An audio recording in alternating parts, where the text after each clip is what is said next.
Hi, I'm Jared Kelly. We're here in Las Vegas at CES, the Consumer Electronics Show, the world's biggest technology show. And I'm joined by a couple of dedicated Stansberry analysts. I got Brett Aiken here, the editor-in-chief. I've got Dave Lashmitt and Christian Olson.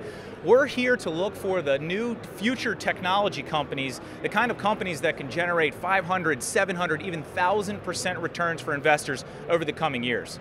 We're joining more than 180,000 attendees as they descend on the Consumer Electronics Show to get a first-hand look at brand new innovations from thousands of cutting-edge tech companies.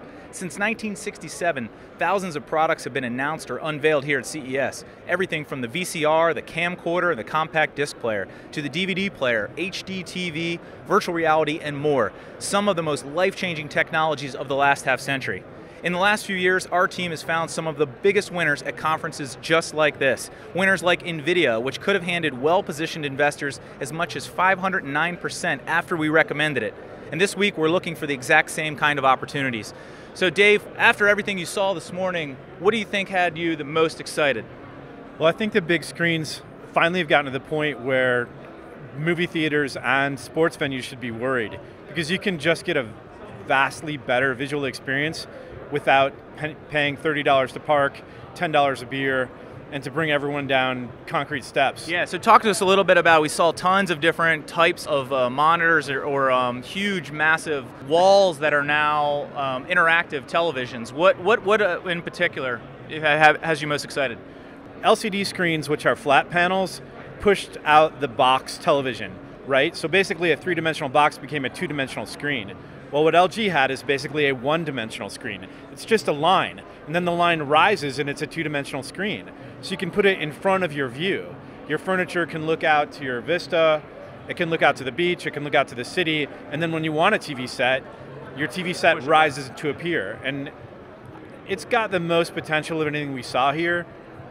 So the single neatest technology is probably that, but in general, the high-density screens in big screens are a game changer. Yeah, lots of televisions have been unveiled here, as we said, and really some incredible 8K technology that won't be available for most average consumers for a couple years, but still pretty impressive to see.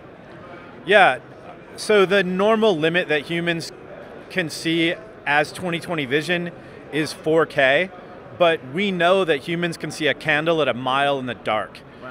And it's because we're also particularly sensitive to light.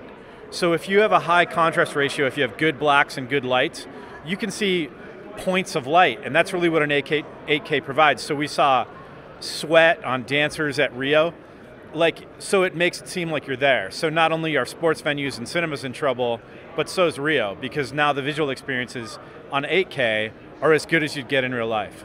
Christian, what about you? A lot of different things, everything from robots to various tech companies like household names, obviously Sony, LG, Panasonic. What stood out for you? So what stood out to me, actually there were a couple different bins that I was really excited about. The first one is smart robots, what I'm calling smart robots, but the industry is now starting to adopt the terminology. Robots used for manufacturing, whether stationary or movable robots that move around the floor of an industrial complex. And so I talked to one vendor today who noted they've got one site that has 65 robots that are moving at once on the floor, serving stationary robots. And so that's definitely a direction I'm heading toward. On top of that, there's the layering of artificial intelligence within that context. And I came here for AI as well. So I visited the NVIDIA booth, talked to those guys about how far they are for their driverless cars. Popped over to Audi, which also collaborates with NVIDIA to find out how far along they are in deploying their driverless cars, even over in Germany. So there's a lot of really nice intersections here that we were able to check out and kind of get a good feel for. Yeah, there's no doubt. I mean, these are the trends that are going to be impacting, not just technology companies, but every facet of life over the next 10 years, these big, massive trends. Brett, what did you see that really you thought had the best investment potential for consumers down the road? I think the opportunity Dave mentioned about the roll-away screen, but not so much for the screen itself. It's more about what's going to happen between the screen and where all the data is created. And one thing I love about coming to these conferences with these guys is that we see all the great screens and we see all the fancy equipment, but we're not really here for that. We're looking more for behind the scenes stuff, the tiny companies that are maybe a billion, 10 billion market cap company that has the potential to grow 5, 10 times over the next 5 to 10 years. So I saw a great company today which had this, again, it was a foldable screen and it had looked like a smartphone similar to an iPhone, that also you could unfold it to the size of a mini tablet.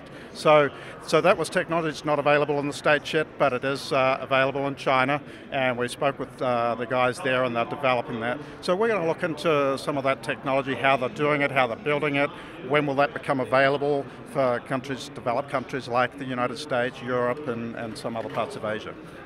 Yeah, I mean, overall, it was an incredible day. We spent, I think we walked probably over 3 miles just walking around on what is absolutely the most incredible showroom floor. I mean, the Google booth, for example, was over 18,000 square feet, just the booth. It had a roller coaster in it. Some of these things, I've never seen things on this scale before. I mean, the LG thing was absolutely stunning. I mean, some of these booths are larger than entire conferences that I've been to before. The LG, the wave, the big, like as if you're on a surfing wave coming in over the rooftop, it's just phenomenal. And the 8K screens that they're showing, it's like Dave mentioned, you can see the whiskers on the guys' beards and stuff. It's just incredible. So yeah, it really is, and we've got a lot of stuff in store for tomorrow. So make sure you check us out again tomorrow. We're going to be coming back here, and we're going to be showing you some exciting things. Particularly, we're looking at some autonomous vehicle, and we're going to get more into robots and AI as well. There's a lot of opportunities, so make sure you check out the video tomorrow, and thanks a lot.